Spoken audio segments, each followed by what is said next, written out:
संत रामपाल जी महाराज एक ऐसे महान संत जिन्होंने अपनी सतभक्ति, तत्व ज्ञान, करुणा और सेवा के बल पर समाज में नई मिसाल कायम की है। संत रामपाल जी महाराज की अगुवाई में उनके सभी सतलोक आश्रमों से समाज कल्याण के अद्भुत कार्यों ने समाज को सुनहरे भविष्य की एक नई उम्मीद दिखाई है। संत रामपाल जी महाराज से नाम दीक्षा लेने के बाद लाखों लोगों की लाइलाज बीमारियां जैसे कैंसर, एड्स आदि ठीक हुई। संत जी के ज्ञान से प्रेरित होकर उनके अनुयायियों ने लाखों यूनिट रक्तदान किया। संत जी ने लाखों बहन बेटियों का दहेज मुक्त विवाह करवाया।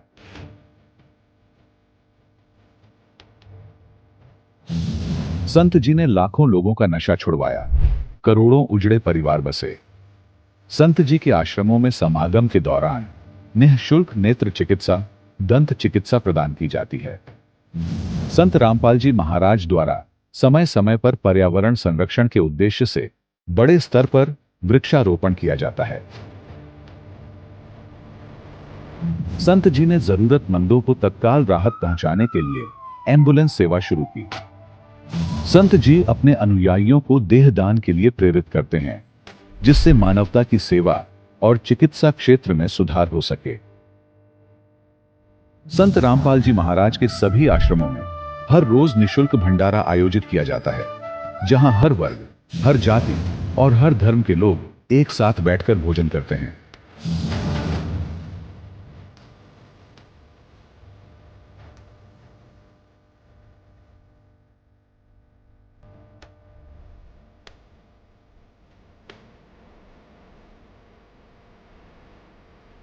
संत रामपाल जी महाराज के आश्रम में हजारों बुजुर्गों को सम्मान और प्यार के साथ जीवन जीने का अवसर मिलता है।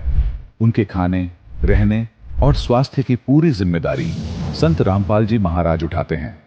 अनाथ बच्चों के लिए संत रामपाल जी महाराज के सभी आश्रम किसी वरदान से कम नहीं।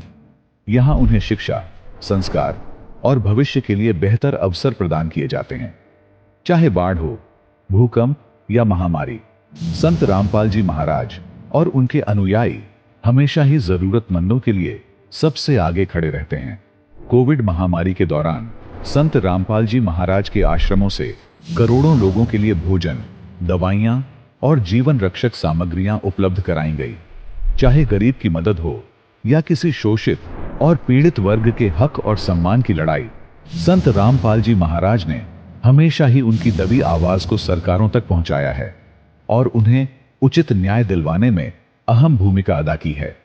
समाज में आध्यात्मिक और सामाजिक मूल्यों के प्रति जागरूकता लाने में संत रामपाल जी महाराज हर कदम पर मानवता के सच्चे सेवक साबित हुए हैं। संत रामपाल जी महाराज का जीवन हमें सिखाता है कि सच्ची सेवा वही है जो निस्वार्थ भाव से की जाए। आइए हम भी इस महान सेवा के कार्य में इस महान संत से जुड़ें और संत रामपाल जी महाराज से नाम दीक्षा लेकर अपने जीवन को धन्य बनाएं।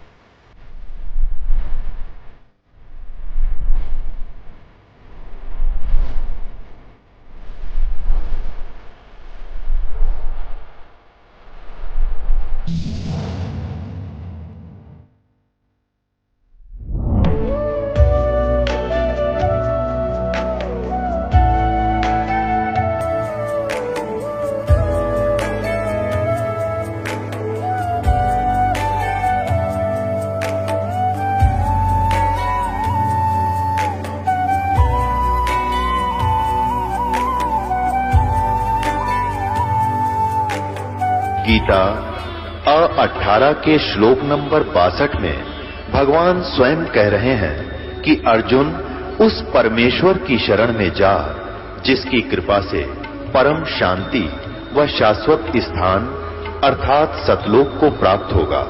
वो परमेश्वर कौन है, कहां है, कैसा है, जानने के लिए कृपया अवश्य सुनिए जगत गुरु तत्वदर्शी संत रामपाल जी महाराज के अमृत वचन। नमस्कार दर्शकों, समाज में लाखों धर्म गुरुओं की भीड़ है जो इस बात का दावा करते हैं कि हम ही पूर्ण संत हैं जो सही भक्ति साधना बताते हैं। सवाल यह उठता है कि पूर्ण संत की पहचान आखिर क्या है। दर्शकों, इन्हीं सवालों के चक्रव्यूह में घिरे हुए थे गुरदीप जी, जो कुरुक्षेत्र हरियाणा के निवासी हैं। इन्होंने अपने जीवन का काफी लंबा समय निरंकारी पंथ में बिताया, जिससे इन्हें कोई लाभ नहीं मिला। गुरदीप जी का कहना है कि इनकी जिंदगी तब बदली जब इन्होंने संत रामपाल जी महाराज की शरण ग्रहण की। आइए जानते हैं कि गुरदीप जी ऐसा क्यों कह रहे हैं। सुनते हैं गुरदीप जी की कहानी उन्हीं की जुबानी। सर नमस्कार। नमस्कार सर, क्या नाम है आपका? सर, मेरा नाम गुरदीप दास है। कहाँ से आए हैं? सर, मैं डिस्ट्रिक्ट कुरुक्षेत्र तहसील पिहेवा के गांव धनीरामपुरा में रहता हूँ। संत रामपाल जी महाराज से नाम दीक्षा कब लिया आपने? सर, संत रामपाल जी से मैंने सन 2004 में नाम लिया, नवंबर में। सर, संत रामपाल जी महाराज की शरण में आने से पहले क्या भक्ति साधनाएं करते थे आप? सर, संत रामपाल जी की शरण में आने से पहले मैं बचपन से ही, जैसे कि हमारे माता पिता निरंकारी पंथ से जुड़े हुए थे और वही साधना बचपन से मुझे मिली वो कर रहा था। सत्संग वगैरह अटेंड करता था, सेवा करता था। उसके अलावा हमारे पास में ही उरनाया गांव में, वहाँ शिव का मंदिर है, वहाँ भी जाता था और उसके अलावा गुरुद्वारा वगैरह में भी आता जाता रहता था। सर, जो साधनाएं आप करते थे उन सभी साधनाओं को करने से आपको क्या लाभ मिले? सर, इसके बारे में हमें पता नहीं था अभी भक्ति से लाभ होता क्या है, लेकिन थोड़ा सा अंतरात्मा में ऐसा क्वेश्चन उठता था, कोई ऐसी भक्ति मिल जाए जिसके मोक्ष की प्राप्ति हो जाए। सर, अब आपने नाम दीक्षा कहाँ से ले रखी है? सर, इस समय मैंने संत रामपाल जी महाराज से दीक्षा ले रही। सर, कहा जाता है कि गुरु नहीं बदलना चाहिए, गुरु बदलना पाप है। सर, पहले आपने किसी और पंथ से नाम दीक्षा ले रखी थी, अब संत रामपाल जी महाराज को गुरु बना लिया है। सर, क्या कहना चाहेंगे? सर, एक ये झूठी धारणा है कि गुरु नहीं बदलना चाहिए। जैसे कोई आदमी बीमार हो जाता है तो उसका इलाज उस डॉक्टर से नहीं हो पाता तो दूसरे डॉक्टर पर जाता है, और इस धारणा पे वो चिपका रहे कि डॉक्टर को नहीं बदलना तो मर जाएगा। इसी प्रकार ये मोक्ष का मार्ग है, और इस मोक्ष के मार्ग पर हमें पता लग रहा है कि वहाँ मोक्ष नहीं हो सकता, तो हमें गुरु बदल लेना चाहिए।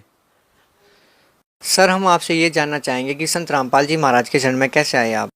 सर, संत रामपाल जी की शरण में परमात्मा की कृपा से ही मैं आया। सर, बचपन में मेरी अंतरात्मा में ऐसा क्वेश्चन उठता है, जो पवित्र शास्त्र गीता जी है, इसमें कोई ऐसा ज्ञान है जिससे मोक्ष हो सकता है।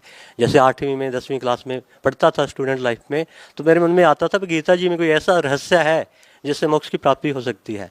और परमात्मा की कृपा से ही हमारे गुरुदेव संत रामपाल जी की लिखी हुई एक पुस्तक गहरी नज़र गीता में हमें प्राप्त हुई। उसमें जब पढ़ा तो देखा जो हम निरंकारी पंथ में कर रहे हैं उससे टैली नहीं करता वो भक्ति, तो इसलिए थोड़ा स्टंट भी हुए, अलर्ट हुए भी ये भक्ति तो मोक्ष नहीं दे सकती, तो हमने संत रामपाल जी की शरण को ग्रहण किया। सर, हम यहाँ पे आपसे ये बात जानना चाहेंगे कि संत रामपाल जी महाराज से नाम दीक्षा लेने के बाद आपको क्या लाभ मिले? सर, संत रामपाल जी की शरण में आने के बाद हमें सैकड़ों लाभ हुए। अगर आपको बताना शुरू करूँगा तो शायद इतना टाइम नहीं आप दे पाओगे, लेकिन जो मेन लाभ मैं आपको बताता हूँ। सबसे पहला लाभ तो ये हुआ कि मुझे नौकरी मिली, जिसकी कि मुझे आस नहीं थी कि मुझे नौकरी मिलेगी। आज परमात्मा ने मुझको UHB में असिस्टेंट इंजीनियर बनाया है, ये परमात्मा की कृपा से है। दूसरा लाभ ये हुआ मुझे सर कि मेरी मैरिज 2000 में हुई थी। 4 साल तक वो निरंकारी पंथ में साधना करते हुए मुझे पुत्र की प्राप्ति नहीं हुई, संतान नहीं मिली थी, और 3 बार भक्तमती के पेट में जो बच्चा था वो डिस्ट्रॉय हो जाता था। लेकिन जब संत रामपाल जी की शरण में आए तो नाम लेने के बाद हमें पुत्र रत्न की प्राप्ति हुई। ये पुत्र रत्न की प्राप्ति मुझे संत रामपाल जी की शरण में आने के बाद दूसरा ये लाभ हुआ। तीसरा लाभ सर मुझे ये हुआ कि परमात्मा ने मुझे जीवन दान दिया। एक बार न पुराना आश्रम है गुरुदेव का बरवाड़ा में, वहाँ पे गए हुए थे। जब गुरुजी से आशीर्वाद लेने गए तो गुरुजी कहने लगे, बेटा दर्शन के लिए जल्दी जल्दी आया करो। तो मेरी बुद्धि इतनी मोटी थी, मैं समझ नहीं पाया कि परमात्मा संत रामपाल जी क्या कह रहे हैं। मेरे मन में था मैं 1 हफ्ते या 15 दिन के बाद चला जाता हूँ तो बहुत ज़्यादा मैं तो दर्शन कर रहा हूँ, तो समझ नहीं पाया उस बात को भी परमात्मा, क्योंकि जो संत बोलता है तो संत ही जानते हैं, हम तो जीव बुद्धि के इंसान हैं, हमें नहीं पता। उसके 1 हफ्ते के बाद मैं इस्माइलाबाद, यहाँ एक कस्बा है पेवा के पास, वहाँ से आ रहा था। तो मुझे था 7 बजे का रात का टाइम था, भी जाके ना संध्या आरती करनी है। तो अंधेरा था, मोटर बाइक पे था सर मैं, आगे से एक शराब पी हुई थी एक आदमी ने, वो स्कूटर पे था, उसकी स्कूटर की लाइट भी नहीं थी। वो तो उस समय पता लगा, उससे टकरा गया मैं, और 70 की स्पीड मेरी मोटरसाइकिल की थी, उसकी पता नहीं कितनी होगी। तो मैं हाईवे पे 20 फुट ऊपर, जैसे फुटबॉल उछलती है वैसे उछल गया। उसके बाद परमात्मा की कृपा से ऐसा हुआ कि नीचे आता आता मैं उसकी स्कूटर पे गिरा, नीचे वो आदमी उसके ऊपर मैं गिरा, और स्कूटर है जो उसकी स्लाइड कर रही है अपोजिट डायरेक्शन में 7 फुट तक स्लाइड करती गई। तो हेलमेट मेरे चकनाचूर, और जो मोटरसाइकिल थी वो खदानों में गई। और हाईवे पे इतनी ट्रैफिक होती है, परमात्मा ने ट्रैफिक को रोक दिया और मेरे को जीवन दान दिया। उसके बाद जब मैं गुरुदेव जी के पास गया तो मेरी बाजू में थोड़ा फ्रैक्चर था, पट्टी बंधी हुई थी। तो गुरुदेव कहते बेटा ये क्या हो गया? मैं गुरुजी मेरा एक्सीडेंट हो गया और मेरा हेलमेट भी चूरम चूर वहाँ पे हो गया। तो गुरुदेव बोले बेटा ये आपका मृत्यु का योग था, परमात्मा ने आपके सांसों को बढ़ा दिया है। जैसे कि वेदों में बोला है ना, वो परमात्मा अपने जो सदभक्ति करते थे 3 मंत्रों की, उनके वायु संख्यान वर्धन, उनके अपने उस सखा के सांसों को बढ़ा देता। मेरे साथ ऐसा ही हुआ। तो चौथा लाभ भगत जी मुझे ये प्राप्त हुआ परमात्मा की शरण में आने के बाद कि मेरे पेट में एक पथरी थी, उसका बहुत ज़्यादा दर्द होता था, सहन नहीं कर पाता, मैं रोता था। तो एक भगत था हमारे पास, रामदास भक्त, वो कहने लगा भक्तों के दर्द होगा तो ऐसा तो नहीं हो सकता। हम डॉक्टर के पास गए अल्ट्रासाउंड कराने के लिए, डॉक्टर भी 45 मिनट लगा रहा, वो भी नहीं खोज पाया भी क्या चीज़ है। उसके बाद आज तक 5 साल होने के मुझे कोई पेट का दर्द नहीं हुआ। परमात्मा की शरण में आने के बाद एक मेरे साथ और घटना जो घटी, हमारे घर में, हमारे आंगन में एक अमरूद का वृक्ष था, सारा सूख चुका था, उसकी एक टहनी बिल्कुल थोड़ी सी जिसमें 10 पत्ते थे वो हरी थी। तो उधर गुरुजी का सत्संग में सुन रहा था, जीवा दत्ता का, जो कि भ्रूंज शहर में गुजरात के रहते थे। परमात्मा को पाने का उन्होंने एक फार्मूला बनाया था कि परमात्मा कैसे मिलते हैं।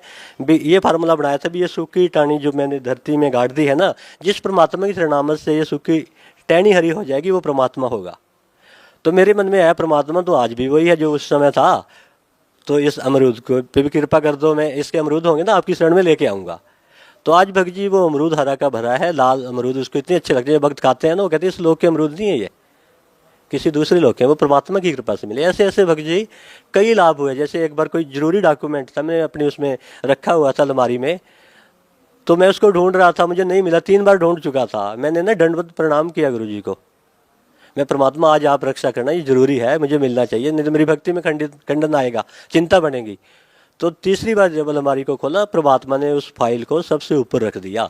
3 बार प्राप्त करने से प्रयास नहीं मिला, चौथी बार परमात्मा की कृपा से सबसे ऊपर मिला।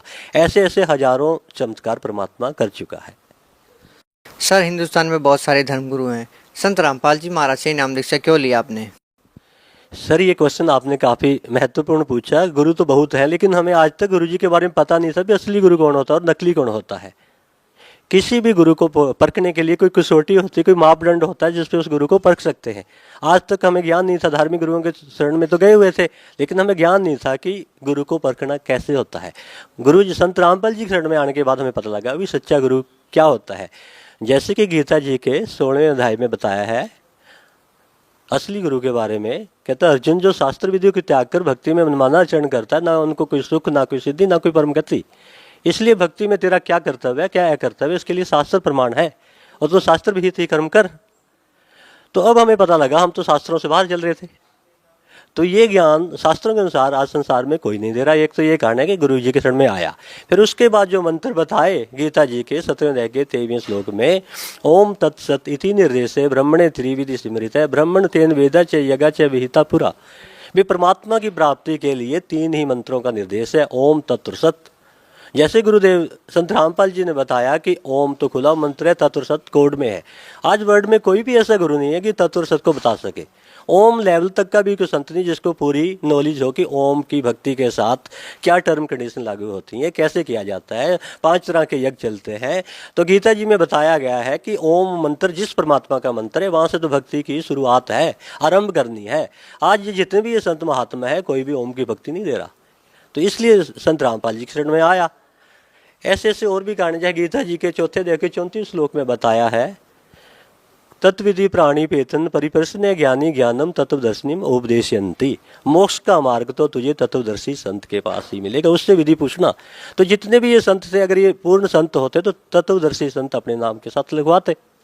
अब कोई मेडिकल स्टोर की दुकान है तो मेडिकल स्टोर तो उसके ऊपर लिखा होगा ना, अगर डॉक्टर की दुकान तो डॉक्टर लिखेगा, किराने की दुकान तो किराना लिखेगा। जिस संत के पास ये भक्ति विधि थी वही तो लिख सकता। आज तक किसी भी संत ने तत्वदर्शी संत नहीं लिखा। तो ये गुरु वही गुरु हैं जो 4th अध्याय के 34 श्लोक में लिखा है, तत्वदर्शी संत। तो गुरु जी पहली बार इस कलयुग में जहाँ तक है भी अपने नाम के साथ तत्वदर्शी संत लिख रहे हैं, इसलिए संत रामपाल जी के शरण में हम आ गए। सर कुछ लोगों की धारणाएं हैं कि संत रामपाल जी महाराज सभी धर्मगुरुओं की निंदा करते हैं, सर क्या कहना चाहेंगे? सर उनको इस चीज़ का ज्ञान नहीं कि गुरुजी निंदा कर रहे हैं या परोपकार कर रहे हैं। अब कोई आदमी सच्चाई बोलता है, अगर अज्ञानता के कारण उसको निंदा कहता है तो उसका दुर्भाग्य है। निंदा किसको कहते हैं इसकी डेफिनेशन लोगों को नहीं पता। जैसे कोई स्कूल में टीचर पढ़ा रहा है, उसने न्यूमेरिकल जैसे गुरुदेव बताते हैं गलत कर दिया, दूसरा टीचर उसी समय पर आ जाता, वो देखता है इसने गलत किया हुआ है, तो उस टीचर का क्या फर्ज बनता है, अभी आपने ये गलत किया है, प्लीज सेट इट राइट। अगर वो टीचर उस समय चुप रहता है तो वो पाप कर रहा है। लेकिन गुरु जी जो ये संत जितना भी भक्ति मार्ग बता चुके हैं उसको टैली कर रहे हैं सदग्रंथों से, वेदों से, कुरान शरीफ से, और ऐसे संत जिन्होंने परमात्मा को पाया उनके ज्ञान से, और इनका ज्ञान उनके साथ टैली नहीं होता। गुरु जी इनको लताड़ रहे हैं आपकी भक्ति मार्ग सही नहीं है, तो इनको टैली तो कर लेना चाहिए ना। अगर ठीक है तो इसका जवाब दे, क्यों नहीं दे रही है। लेकिन ये भोले वाले जो हमारे भक्त आत्मा है उनको ये ऐसे भरमा देते हैं कि ये संत निंदा करता। वास्तव में ये संत निंदा नहीं कर रहे, ये सच्चाई बोल रहे हैं, और सच्चाई कड़वी होती है नीम की तरह, जो इसको खा गया ना उसके रोग दूर हो जाते हैं। सर आप लोगों को धर्मशास्त्रों के बारे में इतनी गहरी रुचि कैसे है? सर ये सारा ज्ञान गुरु संत रामपाल जी की कृपा से प्राप्त हुआ, उनका दिया हुआ ज्ञान हम बता रहे हैं। जैसे गुरु जी बताते हैं कि हमारे पवित्र चारों वेदों में, गीता जी में नहीं, गुरु ग्रंथ साहब में भी, जैसे गीता जी में बताया आपका मोक्ष 3 मंत्रों से होगा, इसी प्रकार साम वेद के 822 नंबर पेज पे भी लिखा है, मनीषी भी कबीर परिकोष आशीष दत्त त्रितस्य नाम है। जो परमात्मा जब धरती पर आते हैं ना, जीवात्मा के उद्धार के लिए 3 नाम देते हैं, जो क्या करते हैं, जनन शरणिंद्र से वायु संख्यान वर्धन, उसको जन्म और मृत्यु के रोग से निकाल देते हैं, उसको पवित्र करते हैं और उसको सतलोक ले जाते हैं। यही बात सतगुरुदेव ने हमें बताई कि कुरान शरीफ में भी लिखी हुई है, सूत फुरकानी सूरा नंबर 42 आयत नंबर 1 में एन सीन कप, ये 3 मंत्र हैं। यही बात गुरु ग्रंथ साहब पवित्र शास्त्र में बोली गई है 1328 नंबर पृष्ठ पे, पवित्र गुरु ग्रंथ साहब के, अग्नि बिंब पवंदी बाणी 3 नाम दे दासा, ते तस्कर जो नाम न लियो मर मर पचे 50। तो ये संत गुरु जी का जो नाम है, गुरुदेव ने जो हमें दिया है, वो नाम ऑथेंटिक है।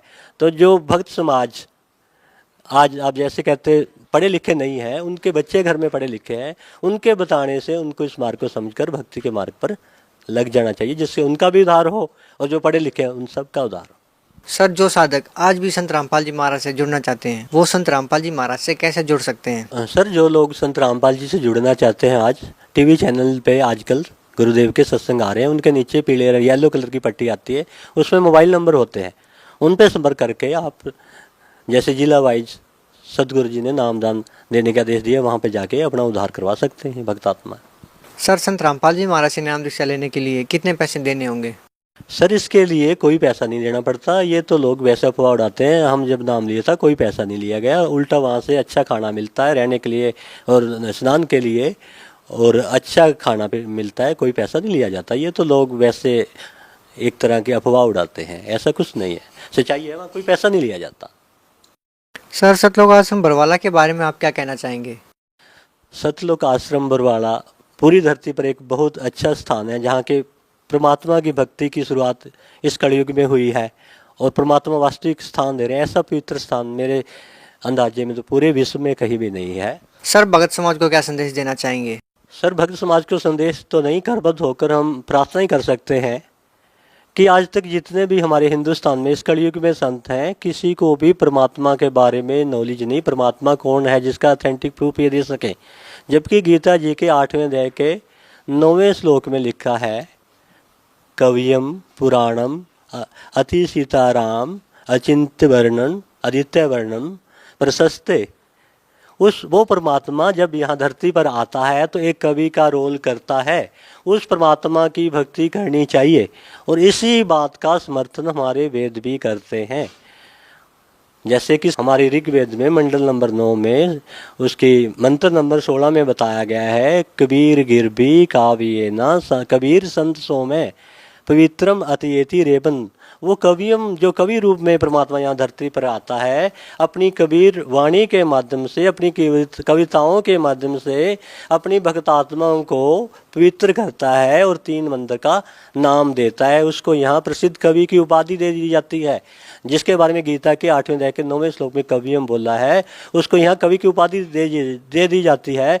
लेकिन वो परमात्मा वास्तविक रूप में तृतीय धाम की उस स्थायी भूमि पर एक संत रूप में विराजमान है, एक शासन पर वो परमात्मा है। आज तक जितने भी संत थे उनको ये नहीं पता परमात्मा कौन है।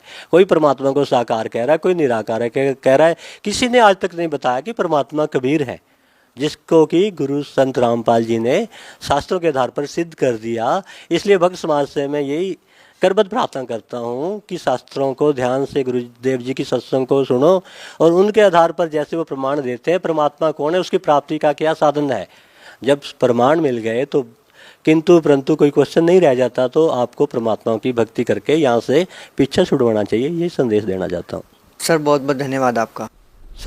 दर्शकों, अभी आपने सुने संत रामपाल जी महाराज से दीक्षा प्राप्त करके सुखी हुए भक्त के अनुभव। अब देखिए जगत गुरु तत्वदर्शी संत रामपाल जी महाराज के मंगल प्रवचन। सर्व सोने की लंका थी, रावण से रणधीरम, एक पलक में राज बिराजी, और जम के पड़े जजीरम। अगम निगम को खोज ले, बुद्धि विवेक विचारे, उदय अस्त का राज मिले, तो बिन नाम बेगारे। भक्ति बिना क्या होते हैं, ये भरम रहा संसारे। रति कंचन पाया नहीं, रावण चलती बारे। सोने के महल बना रखे थे कुबद्दी ने, सोने की ईंटें, सोने की गारा, और उसमें महल और कई कई मंजिल के। और परमात्मा कहते हैं 1 ग्राम स्वर्ण, 1 ग्राम गोल्ड भी साथ लेकर नहीं जा सका। तो हमारे यहाँ भूल पड़ रही है कि ये मेरा है, या कार मेरी है, कोठी मेरी है, बेटा मेरा है, बेटी मेरी है। जिसमें आपकी यह भूल हटेगी तब आपकी भक्ति फलेगी कि ना बेटा आपका है, ना बेटी आपकी है, ना यह कार आपकी है, ना कोठी आपकी है। अब आपके बच्चे नहीं हैं, ये परमात्मा के बच्चे हैं। आप परमात्मा के नौकर हो और परमात्मा ने आपके पास ही अपने बच्चे भेज दिए, बेटा या बेटी। इनको आप अपना मान कर करते हो तो भूल भारी है आपके, लेकिन ये जीव के बस की भी नहीं। इस ज्ञान से धीरे धीरे और भक्ति से, इस एंटीबायोटिक औषधि खाने से, ये तत्व ज्ञान रूपी वचन सुनने से आपको बिल्कुल समझ में आ जाएगी कि सचमुच यहाँ अपना तो शरीर भी नहीं है। तो हमने इन बच्चों को जो आपको भगवान ने दिए हैं, इनके दास नौकर बनकर आपने इनकी परवरिश करनी है। भगवान से डर के इनकी सेवा करनी है, जैसे एक नौकरानी और एक नौकर मालिक के बच्चों की कितनी केयर टेक करता है। इस दास को इतिहास अब याद आते हैं, उदाहरण आते हैं जो संसार में घटे हुए हैं। भगवान ने जो हमें उदाहरण दिए हैं वो सत्य हैं। एक समय दास जब सर्विस करता था, ऑफिस में बैठा था और सामने गली थी, सड़क, और ऑफिस से 2 मकान छोड़कर लेफ्ट साइड में एक बहुत बड़े धनवान व्यक्ति का मकान था, कोठी थी। उसकी एक पुत्री थी, लड़की ज्यादा से ज्यादा 8-9 वर्ष की होगी। उसके लिए एक नौकरानी छोड़ रखी थी, और उस लड़की का स्कूल वहां से ज्यादा 10 फरलांग होगा, यानी 2000 फुट मुश्किल से 5 एकड़ की दूरी पे। तो वो लड़की को नवाती धवाती, उसके सारे कपड़े चेंज करती और सारा उसको व्यवस्था रखती, खाना पीना दूध सब समय पर खिलाती। और उसको जब छोड़ने जाती थी स्कूल में, पैदल छोड़ के आती थी, थोड़ी दूरी थी, तो वो क्या करती थी, जून के महीने में एक छोटा सा छाता लेकर, लड़की पर तो छाता रखती थी और स्वयं धूप में चलती थी, क्योंकि वो मालिक की बेटी थी। और जब उसको नौकरी से निकाल दिया, उसने झांका भी नहीं उधर। और पहले वो उसको इतना प्यार देती थी, शायद माँ भी नहीं दे सकती। तो ऐसे ही हमने इनको मालिक के बच्चे जानकर, और हम सभी यहाँ कष्ट में हैं, दुखी हैं, एक दूसरे को समझकर, जैसे एक सास बहू है, और सास बहू का कहते हैं कुत्ते बिल्ली वाला बैर हो जाता है। ऐसा क्यों है? बिना ज्ञान के गाटा जुड़ रहा है। और फिर कहते हैं जैसा दर्द आपने हो ऐसा जान बिराने। अब जैसे घर का मुखिया है, सास है, उसके अधीन पुत्र वधू है, अब उसके साथ दुर्व्यवहार करेगी तो उसकी आत्मा रोएगी, बोल सकती नहीं। तो वो आत्मा की जो पुकार है वह भगवान के दरबार में डिपॉजिट होती है, और उसका प्रतिफल बहुत भयंकर होता है। फिर क्या होता है कि कई जगह ऐसा है कि पुत्र वधू इतनी हैवी है सास पर, उसको तंग करती है। तो उस समय युज्ञान याद रखना चाहिए कि हम इस काल ने ऐसी व्यवस्था में जोड़ रखे हैं, क्योंकि यहाँ व्यवस्था ऐसी है। अब जवान बच्चे का और बूढ़े का कभी भी मेल नहीं मिले, ना मन मिले, ना व्यवहार मिले, ना विचार मिले, और फिर रहना इकट्ठा, सास और बहू ने इकट्ठा रहना, और कति विचार नहीं मिले, यह गारंटीड बात है। और इसलिए झगड़ा रहेगा, यह भी रहेगा, लेकिन इसका समाधान इस ज्ञान से होगा। देखो, कोई भी घर में हानि करके प्रसन्न नहीं हुआ करता, कोई भी नुकसान करके राजी नहीं, लेकिन हो जाता है। और फिर उसके ऊपर एक दूसरे के साथ खींचातानी करे, तूने ऐसा कर दिया, तू ऐसा करता है, ये करता है। को बालक है उसने प्यार से समझा दे, लेकिन नुकसान जो होना है आपके भाग्य में पूर्व निर्धारित है, वो होके ही रहेगा। और वो नुकसान तो हो लिया, और फिर वो झगड़ा बाकी रह गया, बेमतलब की टेंशन। जब आप परमात्मा की शरण में आ जाओगे, ये हानि भी नहीं होगी आपके, सत्कर मान लेना। और इस ज्ञान से जब यो मन बकवाद करेगा, इस ज्ञान रूपी लगाम से यू रुकेगा। एक सास बहू थी, बुढ़िया बहुत लड़ा करती अपने पुत्र वधू के साथ, इकलौता पुत्र था। अब बेटा ने सोचा करता, भाई माँ की बात नहीं मानी तो माँ की आत्मा दुख पाओगी। वो भी अपनी पत्नी को ही धमकाया करता, गलती होती चाहे ना होती, माँ को प्रसन्न करने के लिए। और बुढ़िया बहुत कलियारी थी। अपने आत्मा एक परमात्मा लीला बख्शते हैं, करते हैं, दया करते हैं।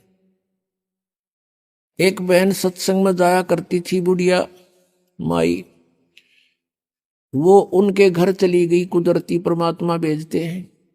और वह बुढ़िया लाग रही कति श्लोक सुनान, अच्छी बूंदी कहना अपनी पुत्र वधू को, और वह बेचारी बोल रहा नहीं। अब बोलूंगी तो फिर सामने अपने बेटे दगड़वाएगी, तो वह बेचारी चुप रहने में अपनी खैर समझ रही थी। अब उस बहन जो सत्संग में जाती थी, परमात्मा परमेश्वर के विचार सुनती थी, उसने सोचा ये तो नरक हो रहा है इनका घर। उसने उस बुढ़िया को सहज सहज प्यार से कहा, बहन सत्संग में चल लेगी? ना, हम नहीं जाया करा सत्संग में, ये तो उलगी जाया कर ठाली, जिन्हें कोई काम कोई ना। हर बुढ़िया ने काम बहुत लड़न का, और काम नहीं उसने, वो छूटे ना उससे। उसने फिर दूसरे तीसरे दिन फिर कहा कि आए एक बार मेरे साथ चल, कोई भी ना रही मेरे साथ चलन वाली, और मैं अकेली रहेगी, सत्संग में जाना है, जल्दी आ जावांगे। वह उसकी मुंह लागती सी थी। उस दिन वह बुढ़िया उसके साथ चलेगी। अब साथ चलेगी तो वह सत्संग सुना, सत्संग सुने तो पुण्यात्मा असर होया कर, ऐसी बात नहीं। जब तक हम कुएं के मेंढक बने रहेंगे, हम उसी क्रियाओं से लिप्त रहते हैं, वैसे ही विचार हमारे बने रहते हैं, और ज्यादा ही दुख और बुराइयां हमारे अंदर प्रवेश होती रहती है। बुढ़िया ने सुने विचार, उसकी तो एकदम जो है ना, एकदम परिवर्तन आ गया उसके अंदर। सचमुच हमने आपस में नहीं किसी को दुखी करना चाहिए। कथा सुनाई गई कि एक व्यक्ति था,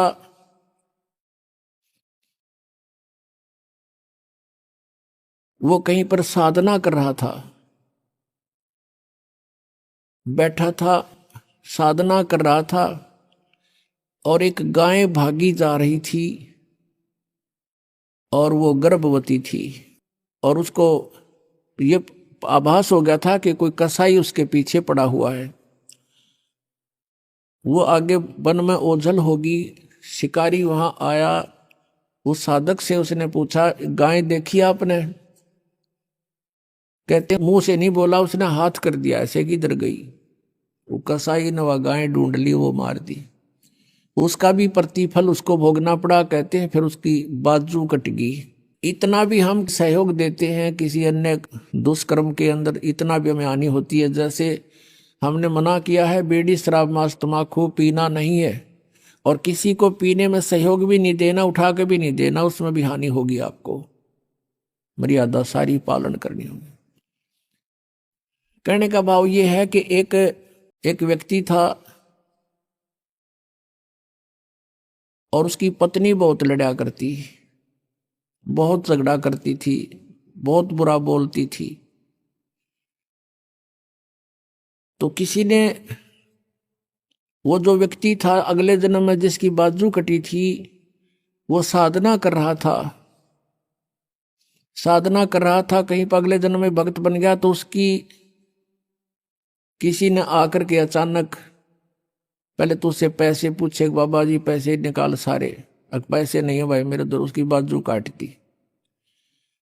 अब उसने सोचा भाई मैं भक्ति भी कर रहा हूं और यह आपत्ति मेरे पर कैसे आ गई। उसने सोचा भी मैं इसका किसी से कारण पूछूं, मेरा कौन से जन्म का पाप था। किसी ने बता दिया भाई इस गांव के अंदर एक भगत है और वो पीछे बीती हुई बता देता है, पिछली बता देता है, भविष्य की नहीं जानता। वो उसके घर पर गया तो उसने पता लगा कि घर से बाहर गया हुआ है। फिर भी उसने सोचा घर पे पता करता हूं। जब वो घर पे गया तो उसकी पत्नी से पूछा कि ऐसे ऐसे वो कहाँ है भगत हुआ। उसकी पत्नी लगी गाली देने कि तेरे जैसा ढेड वो है, हंडा धक्के खांदा जिसरे तू खावे है, पता नहीं के सुना दी।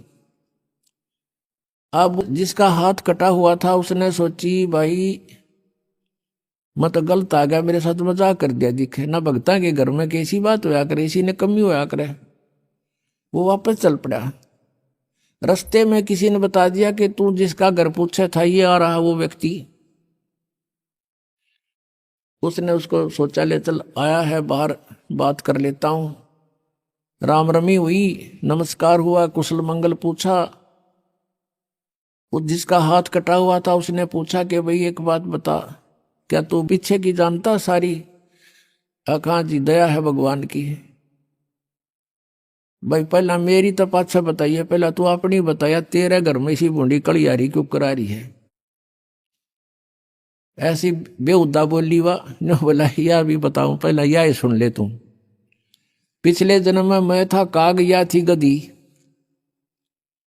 और जब कुमार इसने छोड़ देता इसकी कमर टूटी हुई होती थी, मैं इसकी वो खाता था, टूटी हुई कमर से उन जख्मों से मांस खाता था। तो आज भाई अपना बदला ले रही है मेरे ते, और ये इतने जख्म करेगी मेरा जितने मन न कर रखे हैं। तब उसने पूछा भी फिर मेरा हाथ क्यों कर कटा, मैं तो भगत आदमी, और यू कैसे जुल्म हुआ मेरे साथ। उसने बताया कि पिछले जन्म में भी तू भगत था और तूने एक गाय के कटने में सहयोग दे दिया, तूने न्यू हाथ कर दिया कि इधर गई, बोला नहीं तू ऐसे गई, इससे तेरा हाथ कटा। अब कहते हैं तुमने दरगाह का महल नहीं देखा, धर्मराज के तिल तिल का लेखा। अब इस तरह कहते तुम एक दूसरे को सताओगे तो तुम्हें आगे फिर दंड भोगना पड़ेगा। वह बुढ़िया के बाद समझ में आएगी मैंने तो जुल्म कर दिया। उसके बाद अपनी पुत्र वधू को वो बिल्कुल शांत रहे, बोले नहीं फालतू। सत्संग में ये भी सुनाया गया कि जो कुछ हानि होनी है वह तो हो चुकी, और पाछा वो खाम खा महाभारत बनाने की कोई आवश्यकता ही नहीं। वो तो दूना दुख पैदा करने वाला वो वस्तु आवे नहीं वापस। एक दिन क्या हुआ, वो पुत्र वधू गाय भैंस का दूध निकाल के और ऊपर कड़ियों में कड़ा डाला कर दे, हुक लंबा सरिये का हुक ला देते और उसमें बाल्टी टांग देते थे कड़े में, हुक में, कुत्ते बिल्ली से बचाने के लिए। अब उस पुत्रवधू ने वो ऊपर, क्योंकि ऊंचा होता था, गर्दन नीचे रखनी पड़ती थी, यूं कर टांगन लगी, वो की तो उल्टी साइड में लग गया। उसने सोचा टंग गया, उस हाथ छोड़ दिए, वो बाल्टी नीचे गिर गई, सारा दूध फर्श पे फैल गया। अब पुत्रवधू ने देखा बुढ़िया की तरफ, कि होगी ओन अनो बिरना कई दिन का सांग हो गया यो। अब उसकी तरफ देख रही है बेचारी भयभीत दृष्टि से। बुढ़िया कहती, बेटी कोई बात नहीं, हमारे भाग में नहीं था यू, और इसको उठा ले ऊपर ऊपर से और भैंस को ही डाल दे बेटा उसके चारे में। ये अपने भाग में नहीं था आज इसलिए गिर गया, कोई बात नहीं। अब उस पुत्र वधू ने सोचा आज बुढ़िया कौन सा स्टेशन पकड़ेगी, या तो कदे 16 बातें बोलिया नहीं करती। काफी देर उसका जची नहीं, बुढ़िया फिर शुरू हो गया ऊपर ले मन तक कहती हो कदे। वह बुढ़िया खड़ी हुई, साथ लाग के बेटा ठा इसने और भैंस के चारे में डाल दे, कोई दिक्कत को नहीं। अब उसने सोची अपने बेटे ने बतावेगी, मेरे तो ना कहती होगी तो वो भी आ लिया, पुत्र भी उसका कोई जिक्र नहीं करा बुढ़िया ने। तब उस माई ने, उस बहन ने सोचा भाई इतना परिवर्तन आया क्यों कर इसमें, उसके चरण दबावे, सेवा करे। फिर पता चला कि बेटी मैं सत्संग सुन के आई हूं और बेटा मैंने आज तक जो गलतियां की, तेरी आत्मा दुखाई बेटा, मैं माफी मांगू तेरे थे। वह पुत्र वधू रोन लाग गई, बोली माँ कोई बात नहीं, अब तो माँ तुल्य हो और मेरे हित में ही कुछ कहती थी। उस दिन से पुत्र वधू ने भी नाम ले लिया, फिर धीरे धीरे उसके बच्चे ने भी नाम ले लिया और घर में नरक के स्थान पर स्वर्ग हो गया। अब इस परमात्मा की वाणी से, ज्ञान से स्वर्ग तो यही हो जाएगा, और सतलोक हमने जाना है, फिर भक्ति करके वहां सतलोक चले जाएंगे, महासुख वहां हो जाएगा। तो इस प्रकार वो परमात्मा आकर हमें ज्ञान देता है, उसके ज्ञान से हमें पता चलता है। इसलिए कहा कि सत्संग की आधी घड़ी और तप के वर्ष 1000 तो भी बराबर है नहीं, कहे कबीर विचार। अब यहां बताते हैं परमात्मा कि ये स्थान तुम्हारा नहीं है और तुम यहां ठेकेदार बन गए, मालिक बन गए। मालिक तो एक ही है, हम सब उसके बच्चे हैं और उसने आपको जो संतान दी है वो उसके बच्चे हैं, आप मानो चाहे ना मानो। और आपने ये नहीं कि अपना कर्तव्य से दूर होना है, परमात्मा के बच्चे जान के उसके डर से उनकी सेवा करनी है। जिसका जितना भी जो आपका कर्तव्य कर्म है वो करना है, उनको पढ़ाना है तो पढ़ाना है, कपड़े वस्त्र की आवश्यकता वो भी व्यवस्था करनी है, विवाह शादी भी करनी है, तो परमात्मा के बच्चे जान के करनी है। और जब यहाँ से चलोगे, जैसे वो नौकरानी निकाल दी गई थी, उसके सपने में भी ना आया हुआ मेरी बेटी थी, तो पुण्यात्माओं ये स्थिति आपकी जब आवेगी ऐसी बात नहीं, क्योंकि ज्ञान से ही अज्ञान हटता है। हम अज्ञानवश आप एक कुर्ता पर आकर मन अपना मान लिया, किसी का बच्चा जा रहा हो है कहीं पर और उसको तुम अपनी तरफ से कुर्ता पजामा पर आकर अपने घर बैठा लो, मेरा है ना दो मेरा है, या कोई बात हुई? तो हमने इस जीव को एक कुर्ता परा दिया, बेटा और बेटी का, और अपना मान लिया अगना मेरे हैं, या कोई समझदारी की हमने। तो इस प्रकार हमारा इस ज्ञान से मन हटेगा, सच्चाई की तरफ पहुंचेगा। अभी तक तो हम देखा ज्ञानवश ही अपना मान लेते थे, शरीर अपनाए नहीं है तो हम दूसरे को अपना कैसे मान बैठे। तो क्या बताते हैं परमात्मा आगे गए ना बावड़े, ये रहते भी सब जहां, बिन साहेब की बंदगी कहीं ठोड़े ठिकाना ना। जो यहां से मृत्यु को प्राप्त होकर चले गए उन्हें तो आके बताया नहीं हम कहाँ गए, के बनी हमारे साथ। और जो शेष बचे हैं वो भी जाएंगे, बिन साहेब की बंदगी की तो ठोर ठिकाना ना। आज तुमने अपनी आकार कोठी मान रखी है मेरी है, कल मृत्यु होगी, पुण्य कर रखे आप जाओगे स्वर्ग में। स्वर्ग का समय आपका निर्धारित होगा, वो पूरा होते ही वहां से कहेंगे चलो चलो नरक में।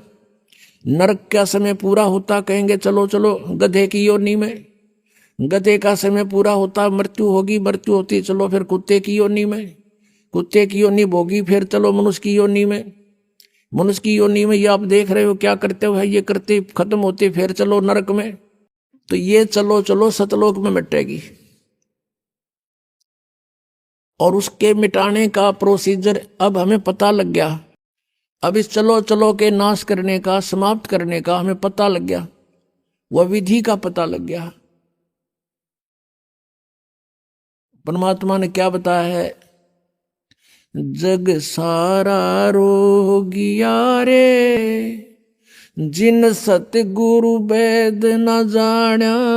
जग सारा रोगिया रे, जग सारा रोगिया रे, जिन सतगुरु वेद न जाण्या।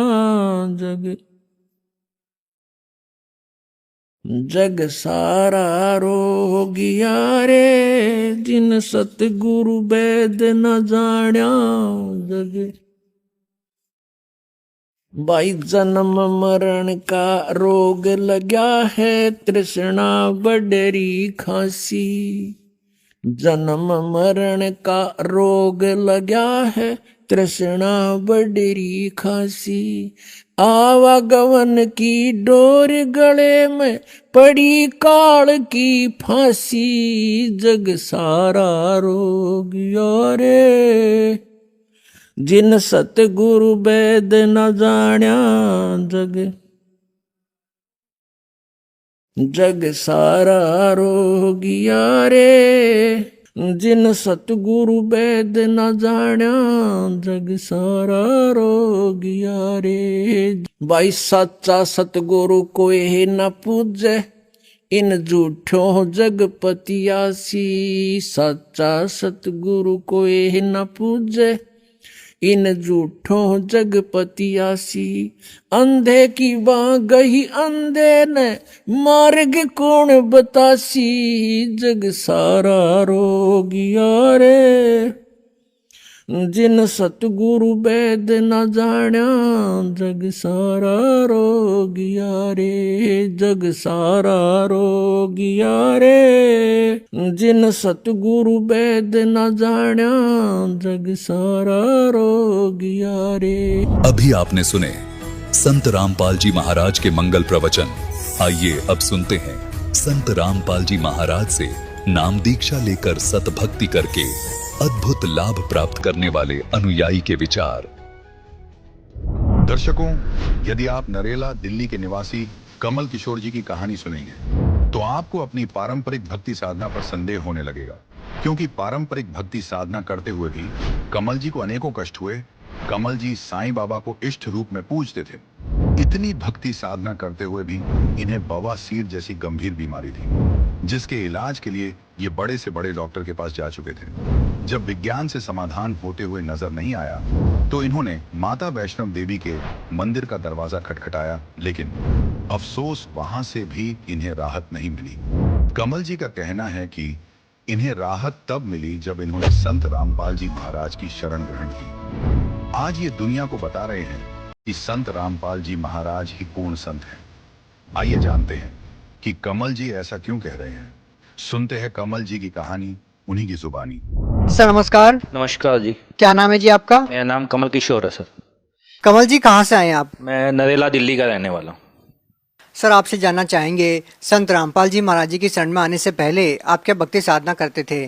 भक्ति साधना तो सर जी यही करते हैं, जैसे घर के देवी देवताओं की पूजा करना, मंदिरों में जाना, तीर्थ स्थानों पर जाना। मैं साईं बाबा को ज़्यादा इष्ट मानता था। मैं साईं बाबा की भक्ति ज़्यादा करता था। हर डेली मतलब साईं बाबा के मंदिर में जाना, मत्था टेकना, माला पहनाना और अपना प्रसाद बांटना। साईं बाबा को इष्ट मान के मैं इनकी भक्ति ज़्यादा करता था। तो फिर संत रामपाल जी महाराज जी की शरण में कैसे आए? बंदी छोड़ सदगुरु रामपाल जी महाराज की शरण में मैं ऐसे आया, जैसे मैं भक्ति करता रहा, साधना करता रहा, जो हमारे घर के करते रहते हैं देवी देवताओं की, साईं बाबा की मैं ज़्यादा करता था, इष्ट मानता था। तो मैं उनकी भक्ति करते करते हुए भी करता रहा। फिर अचानक शारीरिक प्रॉब्लम हो गई, शरीर में कुछ परेशानी होगी। फिर भी मैं साईं बाबा के मंदिरों में जाना नहीं छोड़ा। मैंने साईं बाबा की खूब भक्ति करी, लेकिन वो भक्ति करते करते मेरे शारीरिक में इतनी दिक्कत आने लगी कि मैं और कोई रास्ता नहीं मिल रहा था। मैं डॉक्टर के पास भी गया, वहाँ भी दिखाया, वहाँ भी कोई इलाज नहीं हुआ। डॉक्टर ने दवाई देते रहे तो ठीक रहा, दवाई छोड़ते ही मेरे वो दिक्कत फिर शुरू हो गई। तो मैं ढूंढता रहा, रास्ता ढूंढता रहा, कोई ऐसा परमात्मा में कोई ऐसी शक्ति है जो मुझे ठीक कर सके। तो मैं ठीक कहीं भी नहीं हुआ। दवाइयाँ छोड़ी, फिर दिक्कत शुरू हो गई। फिर मैं जैसे ही अपना हमारे पड़ोस में संत रामपाल जी महाराज के पुराने भगत रहते हैं, जो 10-15 साल से संत रामपाल जी महाराज की शरण में जुड़े हुए हैं। तो मैं जैसे ही बीमार था तो मैं वैष्णो देवी भी गया। प्रोग्राम बना फैमिली वाले लोग साथ, भाई वैष्णो देवी जाना है, तो मैं वैष्णो देवी भी गया। चलो वहाँ जाके ठीक हो जाऊँगा, माता रानी सुनेगी। हम पैदल चढ़ते गए, पैदल चढ़ाई करी, पैदल उतरे, बहुत परेशानी हुई। लेकिन घर पे आके जैसे मैं प्रसाद लाया वैष्णो देवी का, जो अपना प्रसाद होता है अखरोट वगैरह का, वो मैं लाया। हम अपने पड़ोस में देने गया। वो पड़ोस में देने गया तो संत रामपाल जी महाराज की दोपहर की रामायणी चल रही थी, तो मैं सुन रहा था, मेरे को बहुत अच्छी लगी। तो जैसे ही मैं उनके घर प्रसाद देने गया, उन्होंने कहा भाई बैठो, कहाँ से आए हो? मैं वैष्णो देवी गया था, माता रानी गया, तो मैं आपको प्रसाद देने आया हूँ। तो वो बोले जी हम प्रसाद नहीं लेते हैं। मैं जी ऐसे कौन से गुरु जी हैं जो प्रसाद ही मना करते हैं देवी देवताओं का? तो उन्होंने कहा जी हम प्रसाद नहीं लेते हैं। तो बोले भाई आप किसको मानते हो? मैं तो वैष्णो देवी गया था, मैं तो साईं बाबा को मानता हूँ, लेकिन मैं वैष्णो देवी गया था। तो बोले जी वैष्णो देवी शेरावाली का है। मैंने कहा हाँ जी। कहते हैं जी शेरावाली का पति कौन है? तो मेरे को एकदम अचंभा लगा, भाई शेरावाली का ही पति कोई है? तो उन्होंने कहा जी हाँ शेरावाली का पति है, इसलिए वो 16 श्रृंगार करती है। मैं चलो जी, मेरे को तो ध्यान नहीं, शेरावाली का तो कोई पति नहीं है जी। इनको सब माता माता कहते हैं, भाई ये जगत की माता है, भाई ये माता ही है, शेरावाली का पति कौन है? लेकिन मुझे वो उसका जवाब नहीं मिला। तो मैं प्रसाद देने लगा, उन्होंने कहा नहीं हम प्रसाद नहीं लेंगे। तो फिर मुझे जैसे दिक्कत थी, तो उन्होंने कहा भाई तुझे क्या प्रॉब्लम है? तेरा शरीर पहले तू बहुत काफ़ी तगड़ा था, तेरा शरीर भी अच्छा था, क्या होता जा रहा है, कमज़ोर होता जा रहा है? तो मैंने उनको अपनी बात बताई, मुझे ऐसे दिक्कत है शारीरिक। तो मैं वैष्णो देवी गया, डॉक्टर को भी दिखाया, वैष्णो देवी गया, लेकिन मैं ठीक नहीं हो रहा हूँ। तो उन्होंने कहा जी आप सारी जगह घूम लिए, हमारी कहने से एक बार संत रामपाल जी महाराज जी से नाम दीक्षा लेके देखो, अगर आप ठीक हो जाओ तो नाम रखना, अगर आप नहीं ठीक हो तो नाम मत रखना। मैं जी ऐसे कौन से संत है? बहुत गुरुओं के मैंने ज्ञान सुना था टीवी पे, भाई कोई कृष्ण जी के बारे में बता रहा है, कोई राम कथा सुना रहा है, कोई हनुमान जी की कथा सुना रहा है। भाई ये कौन से संत है जो भगवानों से हटकर कबीर साहिब को भगवान मानते हैं? हम तो 6ठी 7वीं में पढ़ते जब सोचे थे भाई कबीर साहिब के दोहे सौ सुने थे हमने, भाई कबीर जी एक कवि थे। लेकिन हमारे को संत रामपाल जी महाराज की शरण में आने के बाद लगा कबीर साहिब ही पूर्ण परमात्मा है, सबके मालिक जो एक हैं वही कबीर साहिब ही है। सर आपको जो बीमारियां थी, जिस बीमारियों को ठीक करने के लिए आप कभी साईं बाबा के मंदिर जाते थे, कभी वैष्णो देवी आप जाते थे, आपने ऐसा क्यों नहीं किया कि किसी डॉक्टर को अपनी बीमारी को दिखाया? क्योंकि संतों से नाम लेने से या मंदिरों में जाने से कैसी बीमारियां ठीक हो सकती है? सर डॉक्टरों को तो बहुत दिखाया, हमारे वहाँ फेमस डॉक्टर है, डॉक्टर टुटेजा डॉक्टर है, बहुत बड़े डॉक्टर है, मैंने उनको भी दिखाया, बट दवाई लेता रहा। जैसे मैंने आपको कहा पहले भी कि मैं मेडिसिन लेता रहा तो मैं ठीक रहा। जैसे ही मेरी मेडिसिन एक दिन भी छोड़ दी तो मुझे वो प्रॉब्लम फिर शुरू हो जाती। प्रॉब्लम क्या थी आपको? मुझे शारीरिक प्रॉब्लम थी, मुझे पाइल्स थी जी, बवासीर जिसको बोलते हैं, मुझे बहुत ज़्यादा थी, बहुत ज़्यादा। मतलब जब तक मैं बैठा रहता मुझे बहुत ज़्यादा ब्लीडिंग होती थी, बहुत ज़्यादा, जिसके कारण मैं बहुत कमज़ोर हो चुका था, मेरा शरीर पूरा ख़त्म हो चुका था। तो मैं डॉक्टरों के पास गया, डॉक्टरों ने कहा भाई दवाई लेते रहो ठीक हो जाओगे। खूब पैसा लगाया, दवाई ली, लेकिन मैं ठीक नहीं हुआ। सर आप पढ़े लिखे हैं, क्या आप इस बात पे विश्वास करते हैं कि किसी संत से नाम दीक्षा लेने से कोई बीमारी ठीक हो सकती है क्योंकि डॉक्टर के पास ही जाना जरूरी होता है ना, कोई बीमारी ठीक करनी है तो। डॉक्टर भी देखो जी भगवान के ही भेजे हुए हैं भाई, दवाइयाँ वो देते हैं तो उससे ठीक हो जाते हैं। लेकिन जब डॉक्टर हार मान लेते हैं वो भी जब ही कहते हैं जी भगवान आपकी वो देखेगा, अब तो हमने जो इलाज था हमने कर दिया। एक रिलेटिव थे, खास फ्रेंड थे मेरे, लेकिन उन्होंने भी काफ़ी अच्छे बहुत बड़े डॉक्टर थे वो दिल्ली में, तो उनसे भी मैंने पूछा तो उन्होंने कहा भाई बहुत कमज़ोर है, तो क्या हुआ तेरे को? मैं जी ऐसे भाई ऐसे ऐसे दिक्कत हो रही है डॉक्टर साहब मुझे।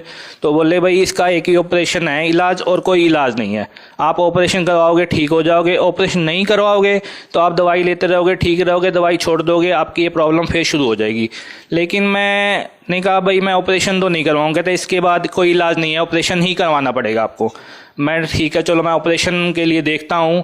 फिर जैसे ही मैं भगत जी के जो पुराने भगत थे संत रामपाल जी महाराज के चरणों में जुड़े हुए थे 15-20 साल से, तो मैं उनके घर प्रसाद देने गया तो उन्होंने कहा आप हमारे गुरु जी से नाम लेके देखो आप, फिर आप बताना भाई क्या लाभ हुआ है क्या आपको हानि हुई है। हानि कुछ भी नहीं होगी, लाभ ही लाभ होगा। तो फिर क्या रहा सर? जैसे ही मैं संत रामपाल जी महाराज से नाम दीक्षा लेने गया तो मैं नाम दीक्षा ली। नाम दीक्षा लेते ही मैंने दंडवत गुरु जी के आगे जैसे उन्होंने करा तो मैंने भी वैसे ही करा। मैंने नाम दीक्षा ली तो बोले नियम समझाए, देव देवताओं की भक्ति नहीं करनी और ये श्राद्ध वगैरह नहीं करना। मैं चलो जी नियम सारे पुगा लूँगा, जो मैं पहले नियम करता था उनमें कौन सा मैं सुख पा गया। मेरे शरीर में जो दिक्कत हुई किसी ने नहीं सुना। मैंने खूब मंदिरों मस्जिदों में गया, हर जगह गया, साईं बाबा के मंदिर भी गया, तीर्थ बत्तों स्थानों पर भी गया मैं, लेकिन कुछ नहीं हुआ। लेकिन जब संत रामपाल जी महाराज से नाम दीक्षा ली मैंने 2 दिन के अंदर मात्र मैं बिल्कुल ओके हो गया जी। मुझे कोई दिक्कत नहीं हुई, कोई परेशानी नहीं। कितना टाइम हो गया आपको जो अपनी बीमारी थी उसकी दवाई नहीं ली आपने? मेरे को सर कम से कम 2.5 साल हो गया। मैं 3 साल से संत रामपाल जी महाराज की शरण में आया हूँ। अप्रैल 2017 में मैंने नाम दीक्षा ली, उसके 2-3 दिन बाद ही मैं बिल्कुल ओके होने लगा हूँ जी। आज बिल्कुल मैं ठीक हूँ, मुझे 2.5-3 साल हो गए। मैं बिल्कुल बंदी छोड़ सतगुरु रामपाल जी महाराज की शरण में लगा हुआ हूँ और मैं बिल्कुल ठीक हूँ। और क्या लाभ मिले सर? सर लाभ तो बहुत मिले हैं, जैसे आध्यात्मिक लाभ मिला है। मुझे पता लगा भाई भगवान है कौन। अब मैं साईं बाबा को जैसे मानता था तो मैं मानता था भाई साईं बाबा सबके मालिक एक साईं बाबा ही हैं। लेकिन जब हम संत रामपाल जी महाराज की शरण में हमने उन गुरु जी ने हमारे को वेदों को पुराणों को खोल के दिखाया, गुरु ग्रंथ साहिब को, कुरान शरीफ को, बाइबल को, गीता खोल के दिखा भाई सबका मालिक एक कबीर परमात्मा है, पूर्ण ब्रह्म यही है सारी सृष्टि की रचना। उनका प्रमाण सारे सदग्रंथों में, सभी धर्मों के सदग्रंथों में खोल के दिखाया भाई ये परमात्मा है। जब ही मैंने माना हाँ संत रामपाल जी महाराज बिल्कुल ठीक कर रहे हैं। संत रामपाल जी महाराज ने सारे वेदों खोल के उंगली रख रख के पृष्ठ दिखाए, अध्याय दिखाए, देखो ये लिखा हुआ है, ये कबीर भगवान है, ये कबीर अल्लाह है, कबीर खुदा है, कबीर गॉड है। तो जब भी मैंने माना संत रामपाल जी महाराज ने सत्य साबित कर दिया भाई सबका मालिक जो एक है वो कबीर साहेब ही है। और लाभ बहुत मिले जी। जैसे मैंने अपना 2 व्हीकल ले रखा था तो मैंने किस्त मेरी आनी थी 2 तारीख को, तो मैंने 28 तारीख को बैंक में बैलेंस चेक करा, 4,500 रुपये थे। किस्त मेरी आनी थी 2,800 रुपये, तो मैंने उसमें से 3,000 रुपये निकाल लिए सर। तो कुछ बैलेंस कम हो गया। मैं चलो कोई बात नहीं, अभी 3-4 दिन है, मैं बैलेंस और डलवा दूंगा। अभी जो काम मेरे के लिए मैंने बैलेंस निकाला है तो मैं उसको पहले काम कर लेता हूँ, फिर किस्त दिलवाऊंगा बाकी। फिर मैंने एक दिन बीत गया, दूसरे दिन मुझे याद आई वो 2 तारीख आने वाली है, मेरी किस्त आने वाली है, मैं अपने बैंक में बैलेंस जमा करवाऊँ। तो मैं जैसे ही कैश जमा करवाने गया बैंक में तो बैंक बंद था, किसी वजह से 3-4 दिन की छुट्टी थी, बैंक बंद था। तो मुझे टेंशन हो गई, परमात्मा बंदी छोड़। मैंने आपके चरणों में दंडवत प्रणाम किया, हाथ जोड़ा, गुरु जी महाराज आप ही देखोगे, किस्त बाउंस हो गया, किस्त बाउंस होगी, चेक बाउंस हो गया तो सारा ट्रैक मेरा खराब हो जाएगा। लाभ मुझे ये मिला जैसे मेरा बैंक बैलेंस बढ़ा हुआ मिला। जैसे ही मेरा बैलेंस लो था फिर मैं जैसे गुरुजी के आगे हाथ जोड़े, गुरुजी परमात्मा ने एकदम मन के अंदर प्रेरणा करी, बेटा अपना बैंक बैलेंस चेक करो एक बार एटीएम से। मैंने जैसे एटीएम से अपना बैलेंस चेक करा तो मेरा बैलेंस बढ़ा हुआ मिला। जहाँ मेरा बैलेंस 1000 रुपये होना चाहिए था, जो मैंने पहले देखा था 1000 रुपये करीब था, लेकिन जहाँ मैंने दोबारा चेक करा तो मेरा बैंक बैलेंस 4000 रुपये हो गया। बंदी छोड़ सतगुरु रामपाल जी महाराज की इतनी दया हुई। और दूसरा लाभ मेरे ये हुआ, जैसे ही मैं रोड क्रॉस कर रहा था, मैं रॉन्ग साइड में था, इधर से ट्रैफिक आ रहा था और इधर से मैं जा रहा था, तो मैं रॉन्ग साइड में था। जैसे ही मैं रोड क्रॉस करने लगा अपने व्हीकल से तो सामने देखा मैंने कोई नहीं आ रहा, तो मैंने रोड क्रॉस करा, पीछे से गाड़ी वाले ने आके मुझे जोर से ठोका।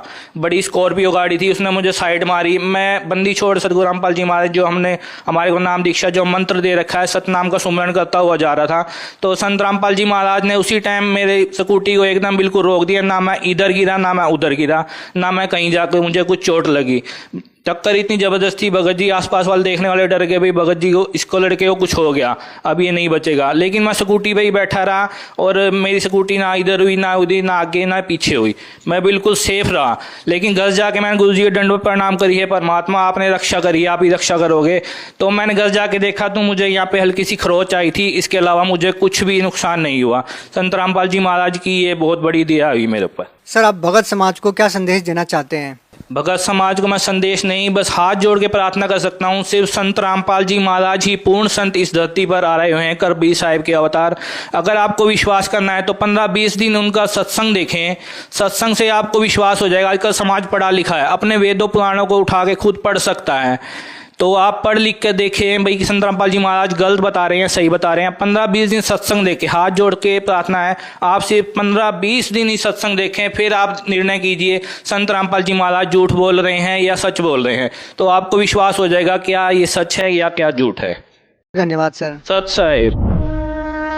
संत रामपाल जी महाराज एक ऐसे महान संत जिन्होंने अपनी सतभक्ति, तत्व ज्ञान, करुणा और सेवा के बल पर समाज में नई मिसाल कायम की है। संत रामपाल जी महाराज की अगुवाई में उनके सभी सतलोक आश्रमों से समाज कल्याण के अद्भुत कार्यों ने समाज को सुनहरे भविष्य की एक नई उम्मीद दिखाई है। संत रामपाल जी महाराज से नाम दीक्षा लेने के बाद लाखों लोगों की लाइलाज बीमारियां जैसे कैंसर, एड्स आदि ठीक हुई। संत जी के ज्ञान से प्रेरित होकर उनके अनुयायियों ने लाखों यूनिट रक्तदान किया। संत जी ने लाखों बहन बेटियों का दहेज मुक्त विवाह करवाया।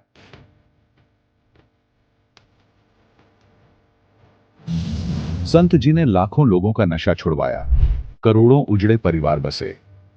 संत जी के आश्रमों में समागम के दौरान निःशुल्क नेत्र चिकित्सा, दंत चिकित्सा प्रदान की जाती है। संत रामपाल जी महाराज द्वारा समय समय पर पर्यावरण संरक्षण के उद्देश्य से बड़े स्तर पर वृक्षारोपण किया जाता है। संत जी ने जरूरतमंदों को तत्काल राहत पहुंचाने के लिए एम्बुलेंस सेवा शुरू की। संत जी अपने अनुयायियों को देहदान के लिए प्रेरित करते हैं, जिससे मानवता की सेवा और चिकित्सा क्षेत्र में सुधार हो सके। संत रामपाल जी महाराज के सभी आश्रमों में हर रोज निःशुल्क भंडारा आयोजित किया जाता है, जहां हर वर्ग, हर जाति और हर धर्म के लोग एक साथ बैठकर भोजन करते हैं।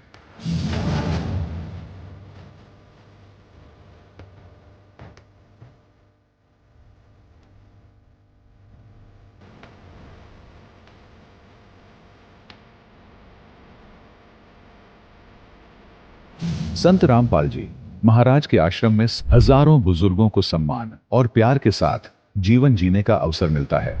उनके खाने, रहने और स्वास्थ्य की पूरी जिम्मेदारी संत रामपाल जी महाराज उठाते हैं। अनाथ बच्चों के लिए संत रामपाल जी महाराज के सभी आश्रम किसी वरदान से कम नहीं। यहाँ उन्हें शिक्षा, संस्कार और भविष्य के लिए बेहतर अवसर प्रदान किए जाते हैं। चाहे बाढ़ हो, भूकंप या महामारी, संत रामपाल जी महाराज और उनके अनुयायी हमेशा ही जरूरतमंदों के लिए सबसे आगे खड़े रहते हैं।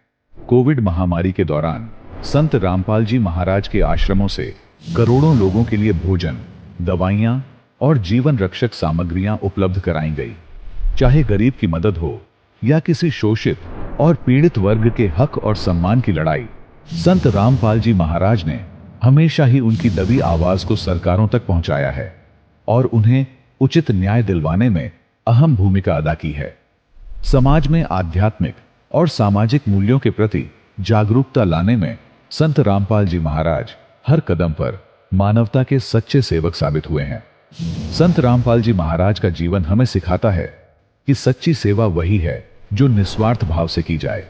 आइए हम भी इस महान सेवा के कार्य में इस महान संत से जुड़ें और संत रामपाल जी महाराज से नाम दीक्षा लेकर अपने जीवन को धन्य बनाएं।